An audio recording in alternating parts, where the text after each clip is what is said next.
Hello guys, uh, today I want to show you my best builds for Rock Galactic Hazard 5 Plus, but console edition. Let's start with Driller. So this is my main Driller build. It's sticky flames because it takes care of swarmers and everything. And then I use the Colette Wave Cooker instead of the experimental plasma charger, because I think the wave cooker deals more consistently with Praetorians, and you can just put them on fire, and then you just use the exothermic reactor to do damage to them. Very efficient build. It struggles a bit with Macteras and stuff like that, but and wave cooker also has a lot more ammo than the experimental power charger. So this is my general build, and I prefer the flamethrower or the cryo cannon because the cryo cannon takes more effort to freeze stuff. The flames are more transferable.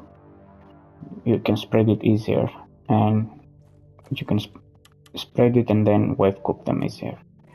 So that's why I think it's stronger than the cryo cannon. And now for the dreadnought build, I'm using the sludge pump with volatile impact fixture. And this is the build. So I just use this for dreadnoughts because you can shoot them from any side and do damage. You don't have to be behind them. And I also use the wave cooker just to take care of swarmers, or if one of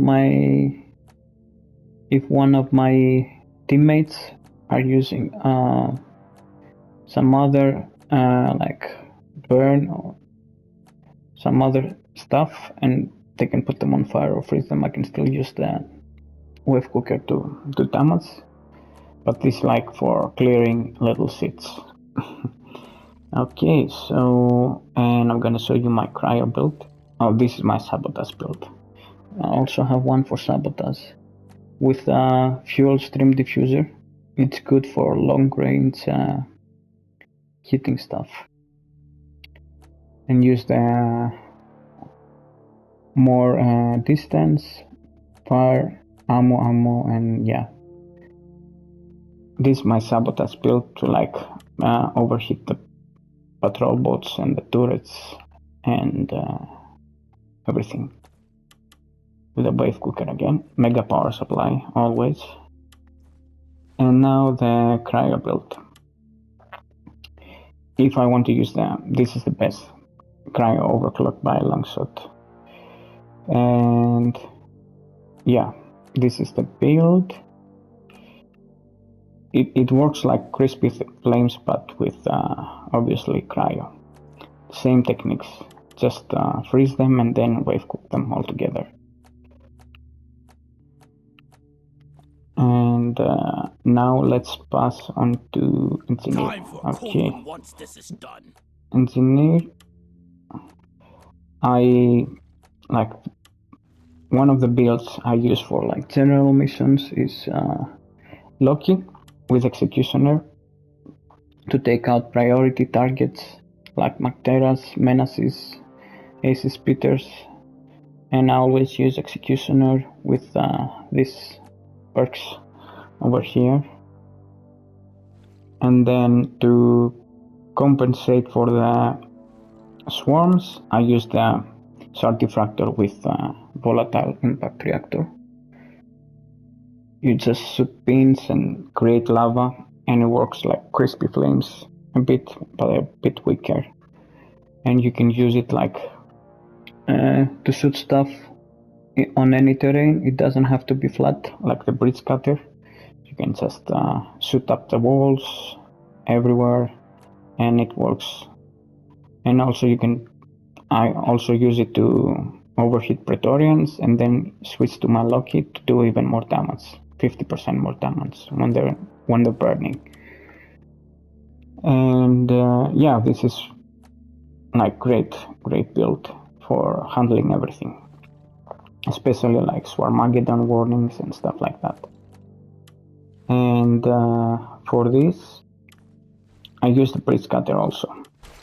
I can use the Loki, the same build, to shoot stuff that needs to die quickly, or like big targets, Praetorian suppressors. And then I use this for close combat when stuff is in your face with Inferno. Just it stops everything right in front of you. It works like a shotgun, and then you use the other one like a sniper. So you cover both near and far with this build. You can also use like this Warhog combat, but it's like having two shotguns. You're limited in range, but it works in close distances. And yeah, and what else is... Okay, and the Fatboy build was just for fun. I don't think it's as efficient as the other two engineer builds. Oh, and I forgot to also use the Bridge Cutter for the Dreadnought missions. You can cut through the Dreadnoughts from any side. You don't have to go behind them or anything. And if you get lucky and you're behind them, or you get a shot at them from behind, you can use the Executioner for more damage. I only use the Bridge Cutter for like if they're in front of me. And now the Fatboy build. Same stuff. I just love the Loki. And same build on the Loki Executioner. And then for the big groups of enemies, just use the Fatboy with this build. And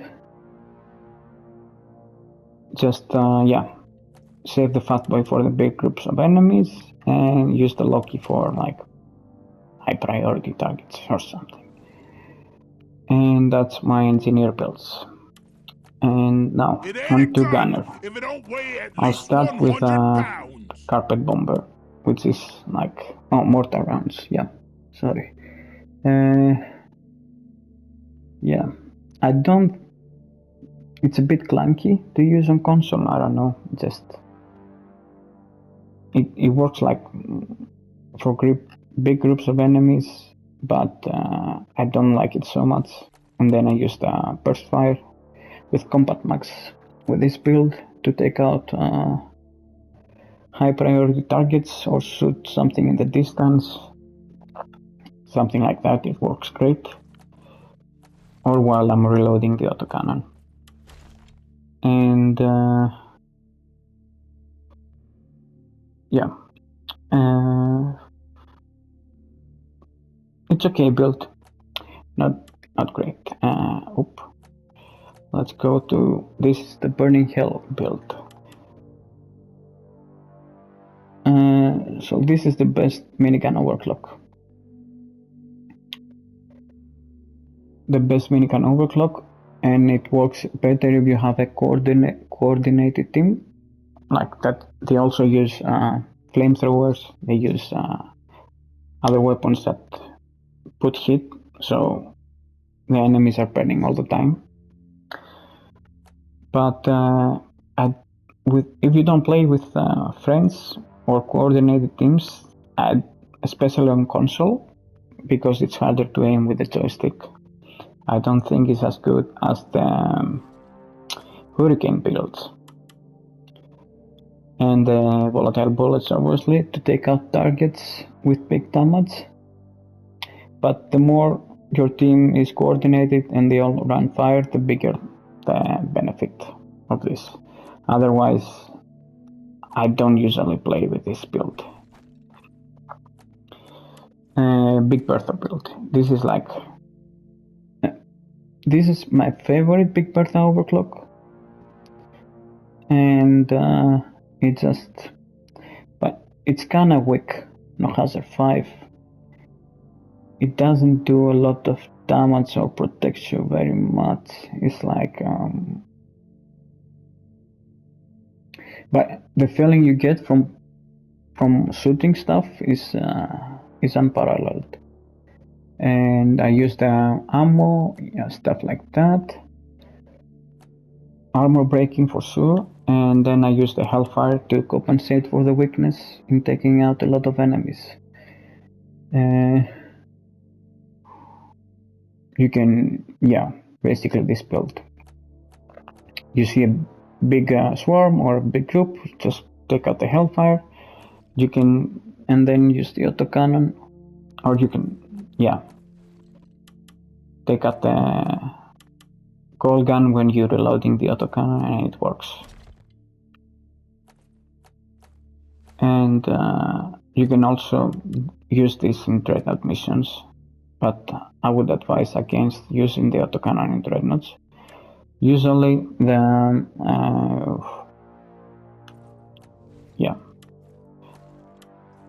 okay, so this is the dreadnought build.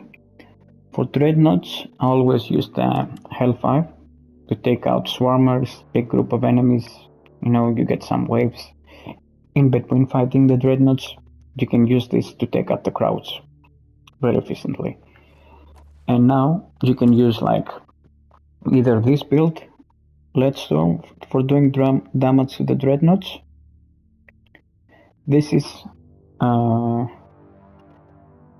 this has the benefit of your bullets hitting the target immediately, but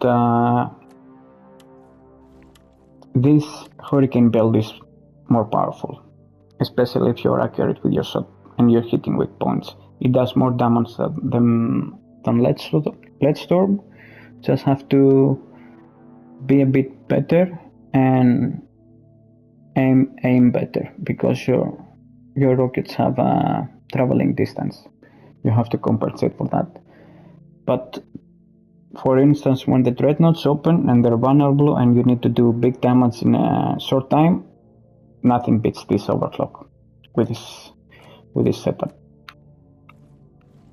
Okay, and now you can use for general builds.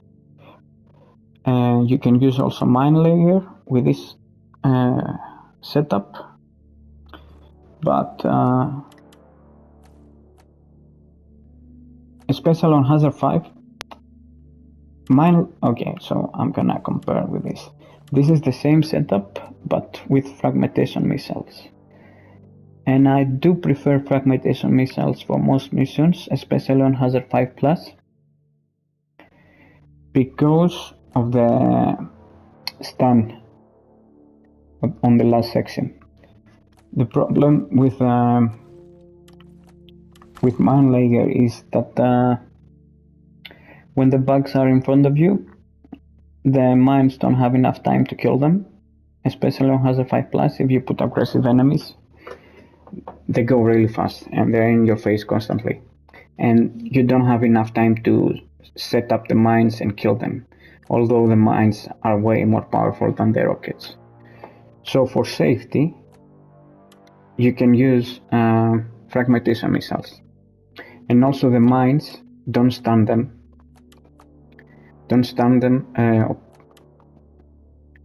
the enemies unless you shoot them in the face, which cancels the mine. So I use this. It's really good also for Macteras. Like, you just stun them, and the safety of this build is great. Like, whatever you see, you stun it, and it doesn't shoot you back. This big group of enemies are on your face. Like, great. Just stun them and kill them, and it's great also for crowds. So Armageddons, everything. This is like my favorite gunner build, and I use the Combat Max for single targets, priority targets, stuff like that. Okay, and obviously tactical light burster everywhere. And let's move on to Scout. Allow me to illuminate the situation. So for Scout, This is like my general build. I use also on PS5. I prefer the tip core over the M1000 because it's more consistent with the joystick aiming. You can do more damage more consistently. At least that's my feeling. But yeah, and AI stability engine, the best tip core overclock, and this is the build. And then for like I just use special powder in almost, I think in all my scout builds I use special powder. Yeah, I just use it to mine nitra, mine anything without having the fear to take damage from falling, especially when you don't have an engineer or your engineer is sleeping and he doesn't put you platforms. Special powder is great. I used to hate scout without until I unlocked this, so I use it in all my builds, this setup over here. And what else? Yeah, and my other general scout build is this. You can use the M1000 as a general build with this active stability system and just focus shot high priority targets. Menaces, acid spitters, it's really great for that. And again, boomstick over here. And now the dreadnought build for the scout. This is great if you have teammates. If you don't have teammates, don't use this. Okay? You use mark for death. So you shoot the dreadnought every 3 seconds with a focus shot, and your team does, I don't know, double, triple damage. And I also use IFC for the dreadnoughts to do even more damage. Just put it on the dreadnought and do even more damage and your team. And again, boomstick. What else? And you can use also conductive thermals for dreadnoughts, but yeah, if you want some change also with this build. Okay, I think I don't have any more builds. Yeah, so I think these are generally like the best Hazard 5 builds in the game, but for console, because it's easier to aim with some guns like the Loki than playing with a mouse and keyboard on PC. Anyways, those are just my preferences, and see you guys.